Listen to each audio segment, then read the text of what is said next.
Ayan, imbag nga rabi iti amin gagayem ken kabsat, kaya't ko man lang i-share ti verse nga nabasa kagayem ken kabsat. Ephesians chapter 2 verse 8. Amok nga pamilyar kanya tayo dati nga verse and kanayon nga mabangbanggip. Ang sabi dito sa Ephesians chapter 2 verse 8, "For by grace ye are saved through faith, and that not of yourself. It is the gift of God." Kaya't kuman nga ikan iti title dati nga mensahe, God is gracious. Grace means in the Bible is the love and mercy given to us by God, because God desires us to have it, not necessary because of anything we have done to earn it. Alam naman po natin mga kaibigan, mga kapatid, na sa isang tao ay hindi niya po kayang iligtas ang kanyang sarili. Kailanman ang tao, mga kaibigan, mga kapatid, ay hindi niya po kayang iligtas ang kanyang sarili sa kapahamakan. Hindi niya po kayang bayaran yung kanyang mga kasalanan. Maliwanag po na sinasabi ng ating Biblia, mga kaibigan, mga kapatid, na for by grace ye are saved through faith, and that not of yourself, it is the gift of God, mga kaibigan, mga kapatid. Dahil sa biyaya po ng Panginoon, tayo po ay naligtas, hindi po sa pamamagitan ng ating mga ginagawa, yung mga magandang ginawa natin, mga kaibigan, mga kapatid, kundi ito'y biyaya ng Panginoon na binigay niya po sa atin. Tayo po hindi karapat-dapat sa biyayang ito, pero ang Panginoon, ginawa niya po ito para tayo po makakilala, mas lalo pong lumapit sa Kanya, mga kaibigan, mga kapatid. For by grace you are saved through faith. Tayo po naligtas sa pamamagitan ng ating pananampalataya, hindi po sa mga magandang gawain, mga kaibigan, mga kapatid. Noong bata po tayo, mga kaibigan, mga kapatid, tayo po'y natuto sa mga maling katuruan. Sabi nila, gumawa ka lang ng mabuti, ikaw ay maliligtas. Or tumulong ka sa kapwa mo, mga kaibigan, mga kapatid, ikaw ay maliligtas. Yan po ang katuruan. Yan po yung iminulat po sa atin ng ating mga magulang, yung mga ibang relisyon na nagtuturo ng salita ng Diyos. Tinuturo nila na sa pamamagitan ng paggawa ng mabuti, sa pamamagitan ng pagtulong sa kapwa, ikaw ay maliligtas. Pero kapag babasahin po natin ang salita po ng Panginoon, mga kaibigan, mga kapatid, sa Ephesians chapter 2 verse 8 pa lang, mababasa mo na, "For by grace ye are saved through faith, and that not of yourself, it is the gift of God." Mga kaibigan, mga kapatid, napakaliwanag na sa biyaya po ng Panginoon, tayo po ay naligtas. Mga kaibigan, mga kapatid, I thank God that He gave a preacher who tells me the truth. Nagpapasalamat po sa Panginoon dahil binigyan niya po ako ng preacher na nagturo sa akin, nagbahagi, ipinaliwanag ng maayos, ipinaliwanag po ng mabuti kung ano po yung tama, mga kaibigan, mga kapatid. Hindi po masama na gumawa ka ng mabuti, tumulong ka sa kapwa mo. Lahat po yan ay hindi po masama, mga kaibigan, mga kapatid. Bagkus, yan po yung bunga ng banal na espiritu na nasa atin, mga kaibigan, mga kapatid. Nagmamanifest po yan sa isang Kristiyano, sa isang naligtas, sa isang mananampalataya po sa Panginoong Jesucristo.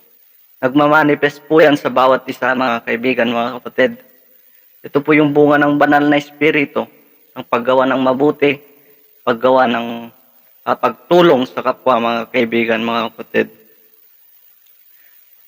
Ito po'y bunga mga kaibigan, mga kapatid, na tayo ay dapat gumawa ng mabuti, tumulong sa kapwa. Lalong magpursige, mga kaibigan, mga kapatid. Pangalawa, the definition of grace, it is unmerited favor. Ang sabi po sa Ephesians chapter 2, verse 1, ang sabi po dito, and you hath he quickened who are dead in trespasses and sins, mga kaibigan, mga kapatid. Si Paul, nire-remind niya po ang mga taga-Ephesian sa kanilang pong mga kasalanan, mga kaibigan, mga kapatid. Tulad po nila, dapat we must never forget our past, mga kaibigan, mga kapatid. The condition from which Jesus saved us. Ito po pinapaalala ni Paul sa mga taga-Ephesian. Para sa atin, mga kaibigan, mga kapatid, pagka mababasa po natin ang Ephesians chapter 2 verse 1, ito po maging aral o turo sa atin na hindi po dapat kalimutan ang mga nakaraan, mga kaibigan, mga kapatid. Tulad nung ikaw ay naligtas, nung una kang nakakilala sa Panginoon, nung unang binigyan ka ng Panginoon ng pagkakataon na makilala mo siya, mga kaibigan. Yan po yung napakagandang alaala na sa isang makasalanan, mga kaibigan, mga kapatid. Ginawa ka niyang matuwid. Ginawa ka ng Panginoon na matuwid sa kanyang harapan. Isang makasalanan, but God gave new beginning in our life. Isa po tayong makasalanan, pero binigyan po tayo ng Panginoon ng panibagong panimula upang mas lalo pong matutunan ang kanyang salita, mga kaibigan, mga kapatid. He gave us a new purpose. Binigyan niya po tayo ng panibagong purpose sa ating buhay. Dati tayo po isang makasalanan, hindi po natin alam ang mga ginagawa natin, mga kaibigan, mga kapatid. Pero thank to God dahil ikaw ay nakakilala sa Kanya, ikaw ay natuto sa Kanyang salita, ikaw ay binigyan niya ng panibagong purpose sa ating buhay. Ayun yung mas lalong maglingkod, yung ating pong serbisyo sa Panginoon. Dapat po tayo magpursige, mas lalo po tayong maging faithful sa Kanya, mga kaibigan, mga kapatid. Dahil siya po yung nagbigay ng chance, ng pagkakataon sa atin na tayo po'y maging kawangis or tayo po'y maging katulong niya. Tayo po'y maging anak niya, mga kaibigan, mga kapatid. Those memories are the best fuel for our gratitude to Christ for all He has done in our behalf, mga kaibigan, mga kapatid. Tayo po'y magpasalamat sa Panginoon dahil binigyan niya po tayo ng trabaho. Tayo po'y buhay ngayon, mga kaibigan, mga kapatid.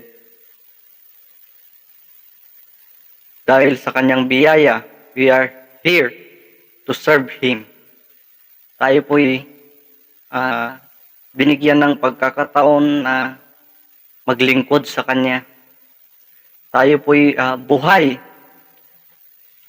Papasalamat po ako sa Panginoon dahil binigyan niya po ako ng pagkakataon na maglingkod sa totoong Diyos, mga kaibigan. The direction of God's grace, it comes from God through Jesus Christ. Law and grace are both aspects of God's nature. He uses in dealing with us.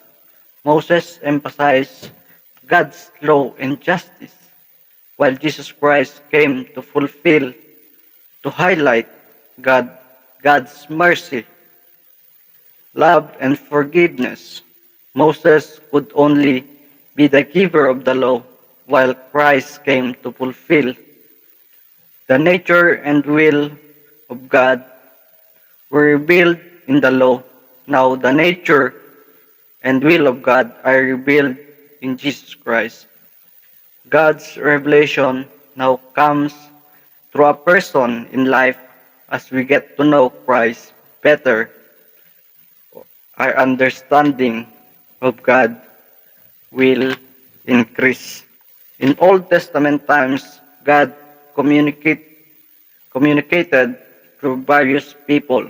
Mga kaibigan, mga kapatid, alam naman po natin sa Old Testament times ay nakikipag-communicate po ang Panginoon usually sa mga propeta who were told to give a specific message but no one ever saw God.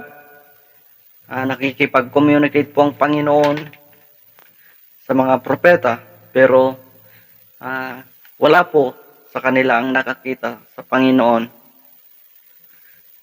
In Christ, God revealed His nature and essence in a way that He could be seen and touched in Christ. God became a man who lived on earth. In 1 Corinthians chapter 1, verse 4, ang sabi dito, I thank my God always on your behalf for the grace of God which is given you by Jesus Christ. Paul thanked God for the Corinthian believers during Thanksgiving holiday. Sometimes, no daduma, nakapokus lang po tayo sa ating mga material na blessing.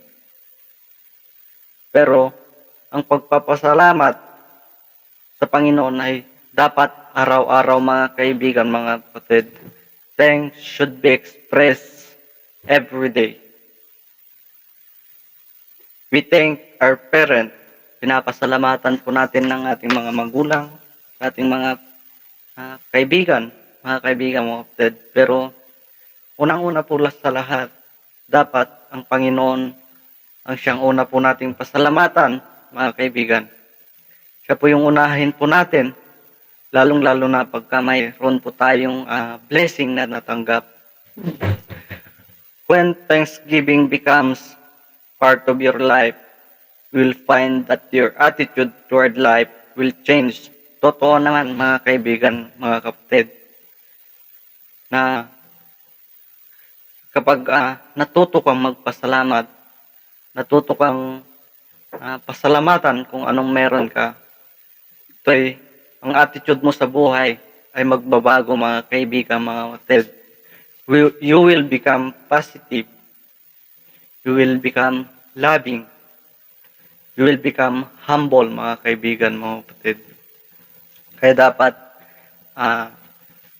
hindi lang po araw-araw, mga kaibigan, mga kapatid, kundi dapat minuto sa bawat hininga na binibigay ng Panginoon sa atin, tayo po'y magpasalamat dahil patuloy niya po tayong binibigyan or yung grace niya po ay patuloy na pinagpapatuloy niya, mga kaibigan, mga kapatid.